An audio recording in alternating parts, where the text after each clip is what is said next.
Mga ka-RSP, tuwing buwan ng Oktubre, pinapaalala at pinapaigting natin ang ating pagpapahalaga sa ating mga kapatid na katutubo sa buong Pilipinas sa pamamagitan ng National Indigenous Peoples Month. Layunin nito na itaguyod ang kultura, wika at mabigyan ng malinaw na platform para sa kanilang karapatan. Ngayon, makakasama po natin ang ilang mga advocate upang pag-usapan yung kahalagahan ng pagdiriwang nito.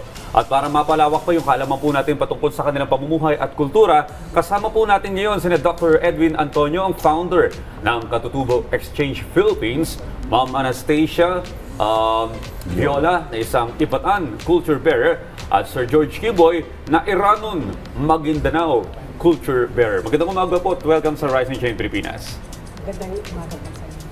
So magadayo na umaga sa inyong lahat, Sir Audrey, Sir Joshua, sa lahat ng ating viewers. Dr. Edwin, bago natin pag-usapan yung tungkol sa National Indigenous Peoples Month, kamusta po ang sitwasyon ng ating mga kapatid na katutubo ngayon?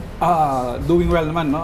And of course, aktibo sila pag may mga pagdiriwang, no? Mas especially ang ating National Indigenous Peoples Month tuwing Oktubre. Gusto lang batiin ang ating mga kapatid na mga Ibaloy dyan sa Benguet, Maptung Jagsapa, and of course mga Blaan na mga kapatid natin dyan sa Sarangani, Few Flapus, and of course mga Tibolis sa South Cotabato, Hayulapus. And of course, gusto nating i-promote ang ating kultura at tradisyon, kaya andito kami para ibahagi ng konti. Sa tuwing nagkakaroon kami ng oportunidad na makasama sila pag pumupunta kami sa mga lalaluyan, isang malaking karangalan po, no? Well, atin naman pong pag-usapan kung ano po yung layunin ng National Indigenous Peoples Month at ano po yung kahalagahan ng pagdiriwang nito, Ma'am Viola. Napakahalaga po na ating gunitain ang ating pinanggalingan. Kasi kung hindi natin gunitain ang buwan ng indigenous peoples, parang hindi tayo lumilingon sa ating pinanggalingan. At ito rin po yung pagkakataon ng isang komunidad ay nagkakaisa at pinapakilala ang kanilang pagkakakilanlan, hindi lang sa kanilang komunidad, kundi sa buong mundo.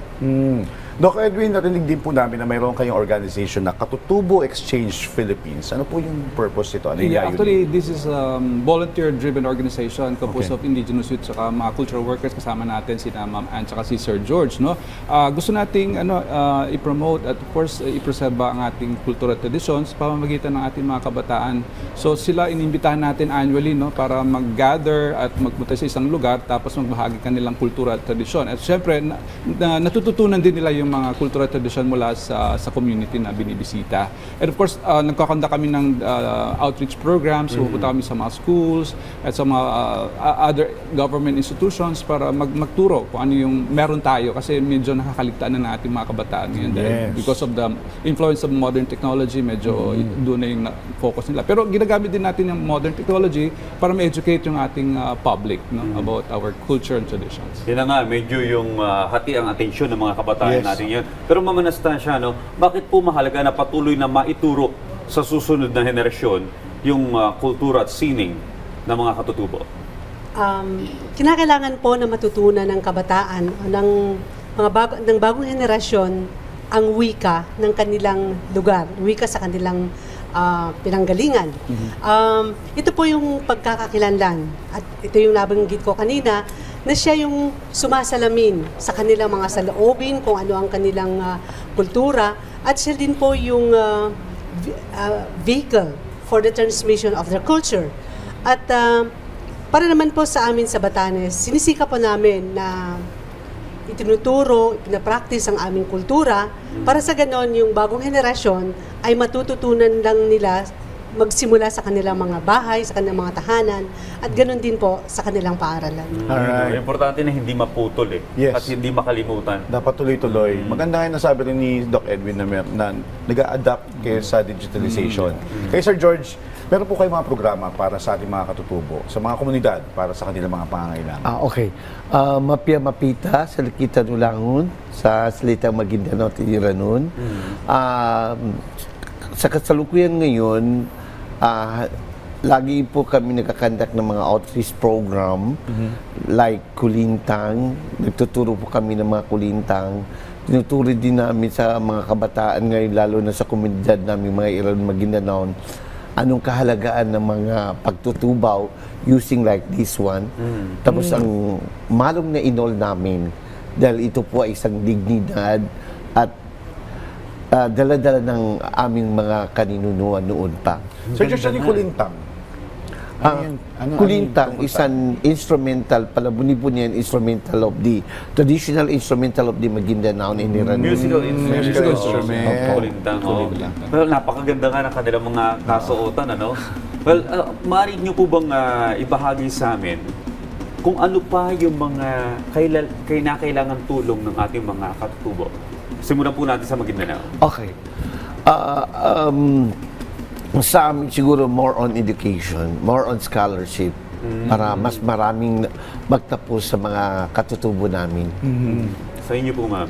Para naman po sa mga Ivatan ng Batanes, more than learning our culture is to appeal to the government to help us make use of our indigenous materials for building sturdy homes dahil po sa panahon ngayon na napakalakas po ng mga bagyo na bumabada sa aming probinsya, kinakailangan po namin na itayo ng maayos at matibay ang aming mga bahay. Kasi ang probinsya ng Batanes ay isang tinatawag na protected area, kaya limitado din po ang aming ginagalawan. Hindi na po kami nakakagawa ng aming matitibay na bahay dahil hindi na kami basta-bastang makakakuha sa aming mga aplaya. Yung access kasi. Access po. Dahil sa proteksyon ng gobyerno, sobrang proteksyon ng gobyerno, ang tao naman po ang napeperwisyo. Kaya ito po yung apelan namin ng mga katutubo. More than learning our culture is for us to appeal to the national government through maybe amendments to the Protected Area Act pertaining to Batanes para sa ganun makakapaggawa kami ng mas matibay na bahay to protect us from the harsh weather. At least yung hinihiling nila, hindi basta financial aid, kumbaga promotion ng kanilang mga produkto para kumita sila, magkaroon ng hanap buhay at mapagawa nila yung mga tahanan doon sa kanilang lugar. Sa inyo po, sir. Yeah, patuloy pa rin ng paggawa ng Katutubo Exchange no, sa mga outreach programs na ginagawa natin. Of course, celebrate natin National Indigenous Peoples Month through the Presidential Proclamation number 1906, no, a series of 2009. Kaya magkasagawa kami ng programa katulad na sa October 2, tutungo kami sa Philippine Embassy sa Kuala Lumpur para magsagawa ng outreach program. Magtuturo kami ng ating cultural tradition sa ating mga community. And of course, abangan niyo po kami sa Bohol at saka Cebu. Nandyan po kami at saka sa Lawag. And the rest, please visit our Facebook page sa Katutubo Exchange Philippines. Alright, mensahe nyo naman po sa ating mga ka-RSP may patungkol po dito sa National Indigenous Month. Yeah, at ang National Commission for Culture and Arts din ay magsasagawa ng Dayaw Indigenous Peoples Festival. Abangan nyo po kami dyan sa Bacolod or the whole of Negros Occidental. Nandyan po kami. On October 7 to 9. Nandyan po kami. Patuloy po natin. Maligayang buwan ng makatutubo sa ating mga kapatid na makatutubo. Yan, patuloy po natin suportahan ang mga kultura ng ating mga katutubo. Maraming salamat po sa pagkakataon na makapanayan po namin kayo dito sa aming programa. Dr. Edwin Antonio, Ma'am Anastasia Viola at Sir George Kimboy. Maraming salamat. Maraming salamat po.